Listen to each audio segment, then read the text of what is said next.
Hello everyone, welcome back to my channel. If you're new here, my name is Kayla, and today we're going to talk about limited edition eyeshadow palettes. Are they worth it?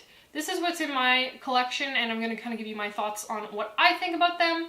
I will be making a second part to this, but it was getting a little bit long, so I figured it's easier to just kind of split stuff up, especially because there's so many eyeshadow palettes. I will remind you that if you like seeing me, you like seeing my channel and content, be sure to hit the subscribe button, hit the little bell, lets you know when I post content.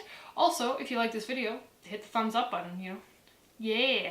I'm also having a 100th subscriber giveaway, so all you have to do to enter that is be subscribed to my channel. That's simple as that. As soon as we get 100 subscribers, you will be entered in to a little draw, and I will be sending out this package right here to one lucky winner. And basically, let's get started. First eyeshadow palette we're going to talk about is from Hot Topic, or at least that's where I purchased it. This is the Wonder Woman eyeshadow palette. It is not something that I have tried yet. I'm a little bit leery. I had a really bad experience with the Hot Topic, what was it? American Horror Story Fear has a face eyeshadow palette. It was awful. I couldn't get it to work. I didn't like it. So this I am a little bit afraid of. It came with a really gross brush. I swatched some of these guys, and in terms of the actual product themselves, I will say that it looks like there's a top coat of glitter on some of those. It comes right off. So they're not actually that glittery, which isn't really a bad thing because I don't want glitter all over my face. Next is Unicorn Blood from Blackheart. This I also purchased at Hot Topic. I actually really love this palette. I would pick this up in a heartbeat. I don't think they make it anymore, or it's really hard to find. I couldn't find it on their website. This is actually what I consider to be a dupe for the Tarte Make Believe in Yourself palette. I actually got rid of that because I like this one so much. It is pigmented and easy to work with. It was also less than $10, so this was well worth the money. Next, I have a palette I actually depotted. So this was the Sephora and Disney Minnie Mouse collection, and this was the mini, I don't know, it was like, I'll insert a picture of what it actually looks like. I still have the little purse container, but it was really bulky and it fell over all the time, and rather than risk breaking eyeshadows or breaking something else in my collection from having something fall, I decided to just depot it. There are other eyeshadows in here, but the majority of these top rows and the smaller pans are all from that palette.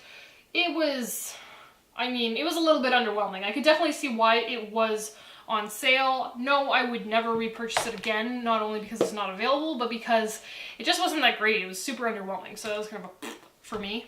Alice Through the Looking Glass palette from Urban Decay. So this is a couple years old.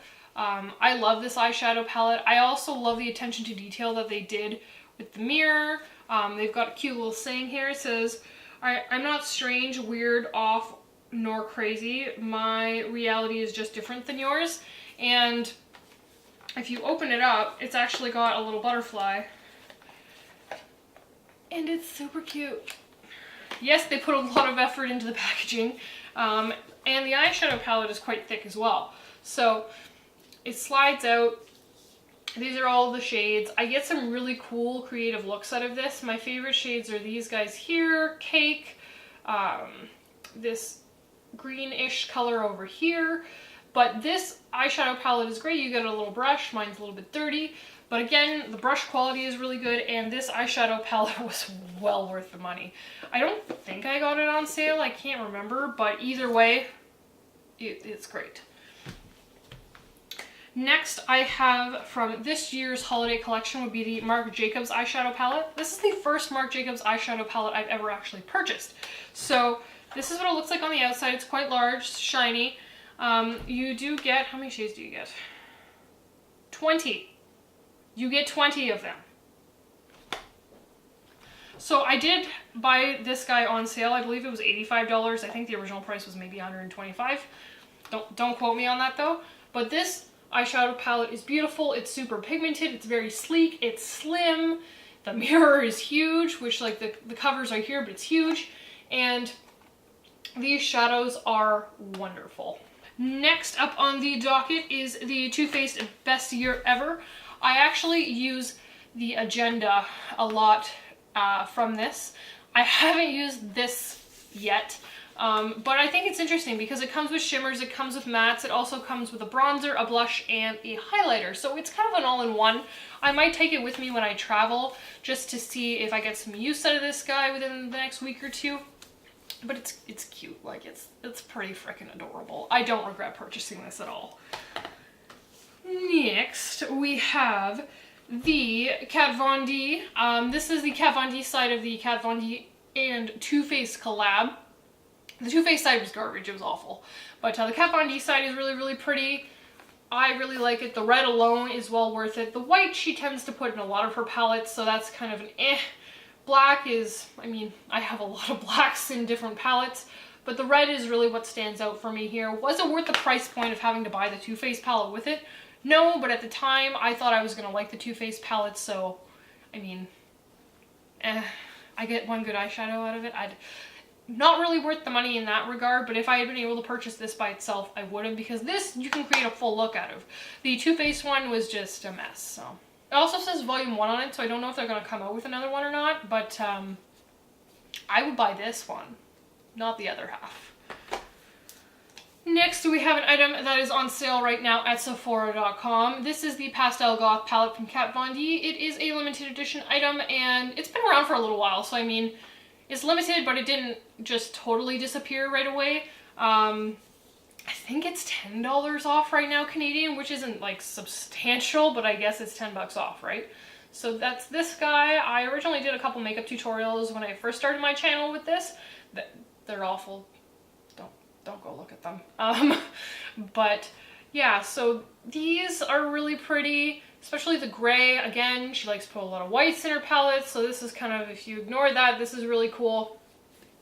Not that there's anything wrong with having a white in an eyeshadow palette, but she just puts it in so many of them. So I've just come to start noticing that, and I was like, well, she could put a different shade in there and it would have been really cool. I've also got the Anastasia Prism Beverly Hills eyeshadow palette. This is a great formula. I don't care what anybody says. I don't like the packaging. I've never really liked the Anastasia Beverly Hills packaging. It looks sleek until you get it dirty and then you're just like, oh my gosh, why? So, comes with a really nice brush. This isn't a palette I find you can use by itself. You usually have to pair it with something else, but the formula is pretty decent.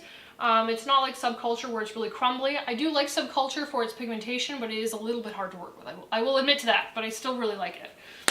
But this was worth it. I think you can still find it on the Anastasia Beverly Hills website. Would recommend if you can get your hands on it. Yeah. Because this was a holiday release from this year. And last but not least, boom! We have the Saint and Sinner palette from Kat Von D. And this is something that isn't available on Sephora anymore. I don't know if you can get on her website. But this is an art piece, in my personal opinion. I have the original packaging as well, but the amount of effort she put into this palette is amazing. And while I don't really like where the mirrors are placed, I love the eyeshadows. A couple of people online have mentioned that, you know, the layout of the colors is a little bit weird. I don't know, it looks like a stained glass window. That's what she was really going for. So, I mean, yes, that's what it looks like. Is it super cohesive to create a look? But, I mean, I used the gold and the red to make a look today. I used the brown in the crease, and then I used this, like, lilac-y shade just to lighten that brown a little bit, and it worked wonderfully. I also used this in the middle of my lid. You probably can't tell right now, but it's there, I promise. And this is a great eyeshadow palette. I would super recommend this, and it's something that I'm definitely glad I didn't miss out on, because there's the Mi Vida Loca palette that I didn't even know existed before I really got into makeup that I really wished I would have purchased, and I feel like this is kind of in the same realm as it. Maybe not as hyped as what that one was, because I still hear people talk about the Mi Vida Loca palette, but this guy, yeah, well worth it. Alright, that's it for my eyeshadows. Otherwise, this would have been a 20-minute long video and you would have probably just closed the window. But it was great to talk to you guys, and hopefully I will see you soon. What did you think about the eyeshadow palettes? Was there anything limited edition that in my collection that you have that you really like, or maybe you disagree with me? I would love to hear that too. Either way, I can't wait to see you guys next time.